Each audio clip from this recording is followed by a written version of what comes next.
ชีวิตខ្ញុំនៅលើដីធូលីកាន់ឧបករណ៍ព្រឹកល្ងាចមិនស្ងៀមញើហូរដូចភ្លៀងតែបេះដូងមិនចាញ់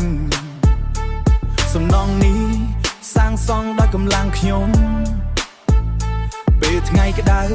ខ្យល់ភ្លុំក៏ក្តៅដែរពេលភ្លៀងធ្លាក់ខ្លួនសើមគ្មានព្រួយអ្វីធ្លាក់ខ្លួនសើមគ្មានព្រួយអ្វីជើងឈឺដៃនឿយតែចិត្តមិនដាច់ស្រួលដើម្បីគ្រួសារខ្ញុំអត់ធ្មត់ទាំងអ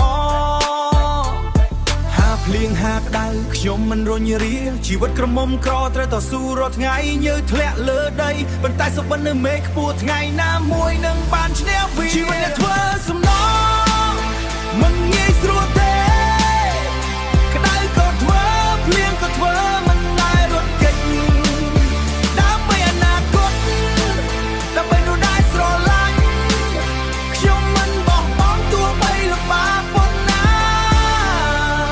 លឺសំឡេងម៉ាស៊ីនដូចភ្លេងជីវិតដៃនឹងថ្មខ្លាចជាសពបន្ធំធំអាគារខ្ពស់ខ្ពស់កើតពីដៃខ្ញុំទោះគ្មានអ្នកឃើញតែខ្ញុំមានមនោភាព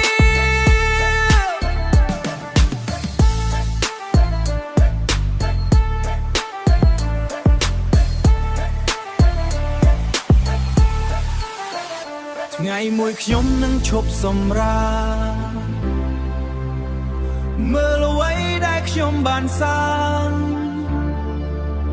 ពីដីទំនេរទៅជាទីក្រុងភ្លឺនេះហើយជាជីវិតខ្ញុំជីវិតអ្នកធ្វើសំណងមិនងាយស្រួលទេក្តៅក៏ធ្វើភ្លៀងក៏ធ្វើមិនដែលរត់គេច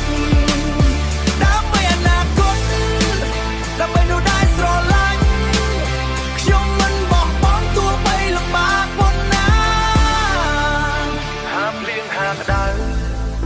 ខ្ញុំនៅតែឈរជីវិតអ្នកធ្វើការ